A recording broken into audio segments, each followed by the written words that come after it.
Do you try to be funny during your speeches and presentations?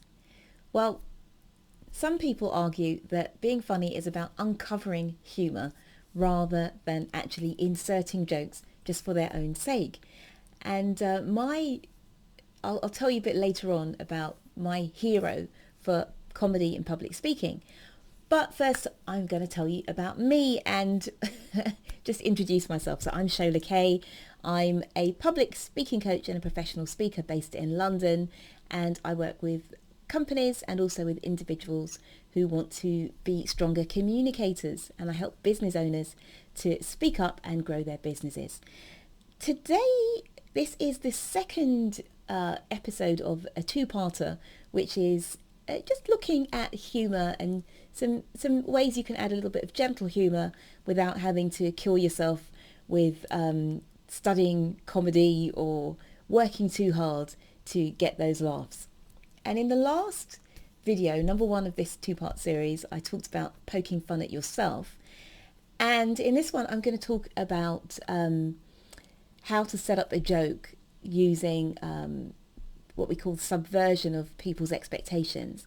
So typically the reason why things can be funny is because people expect, you say a couple of things and people expect the third thing, let's say, to be in that same direction, and then you take them in a different direction, like an absurd direction or a direction that they didn't expect. And that's where the humour comes from. Now, you will find much more detailed and thorough explanations of comedy in books, online. So I'm not trying to say that I'm some sort of comedy expert at all, but I had to write a speech just recently for a friend's birthday party, and it forced me to look into how to construct a bit more humour, humorous phrases, and how to add humour to my presentations.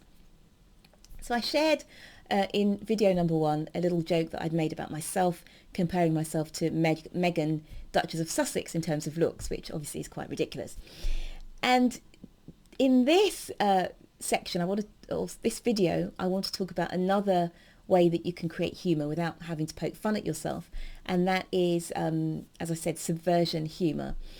And in particular, the joke that I shared with people on that particular day at my friend's party was to do with the fact that my friend had for months and months been planning this big celebration of his birthday in Spain. And it was a 3-day celebration, so there'd be 3 events on consecutive days. And I'd said to my friend, well, I hope you don't expect me to dress up, and I'll just come along as I am, and, I'm here to support you, but, I'm not that fussed about clothing. And he'd said, no, you must dress like this, and on this day, this is the dress code. And so, of course, I'm feeling under pressure, right? Like, what? I'm looking forward to going, but I'm also stressed about what am I going to wear, and, am I going to fit with the dress code, and is it going to be okay? So when I opened my presentation, what I thought I'd do is make a joke about this big deal with the clothing, because I'd heard via my friend that others were emailing him and WhatsApping him saying, well, what should I wear? What should I wear?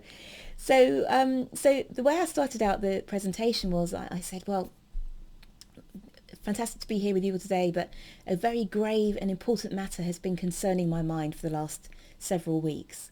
It's such a serious matter and of such importance that it nearly gave me a stomach ulcer. And it's been on my mind, causing sleepless nights and all sorts of worry in my life. And so I made it sound like it was really serious, and oh gosh, something awful I was contemplating something awful. And then I capped it off with, do you know what that thing is I've been worried about? And I said, what am I going to wear for 3 days in a row of back-to-back partying? And everybody laughed, of course, because they had been worried about the same thing as well.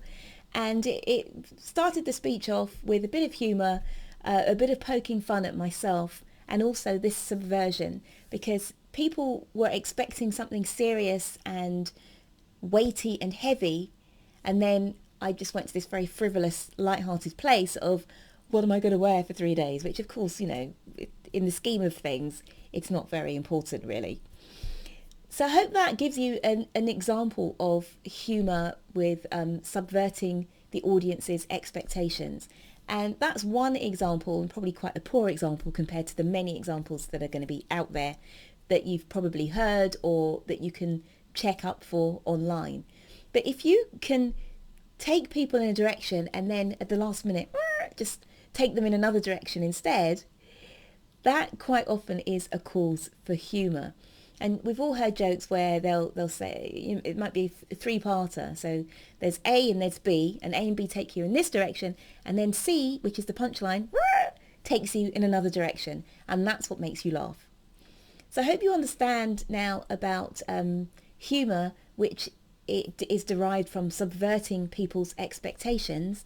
And my call to action for you is to go online and to find some more examples of that, or to think of some jokes that make you laugh, or not even, it doesn't have to be jokes, but things that you've heard that you've laughed at, and then try and pick apart and see if it was because of subversion or subverting your expectations, if it was that subverting of expectations that made you laugh. Because then if you can see what other people are doing, it makes it easier for you to add it to your own speeches and your own talks. That's it from me for now. So 2 ways to add humour, just to sum up the last couple of videos. First of all, poke fun at you. Okay, get some humour out of yours truly, because that way you won't offend anybody, and you know what people can laugh at about yourself and what you laugh at.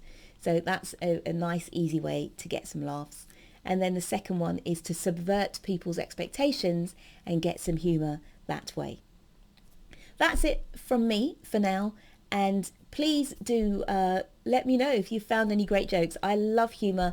I love comedians. So if you know of any great comedians and they've got some stuff on YouTube, then please do share some links with me, because I am always ready to have a laugh. Take care, and I'll speak to you soon. Bye.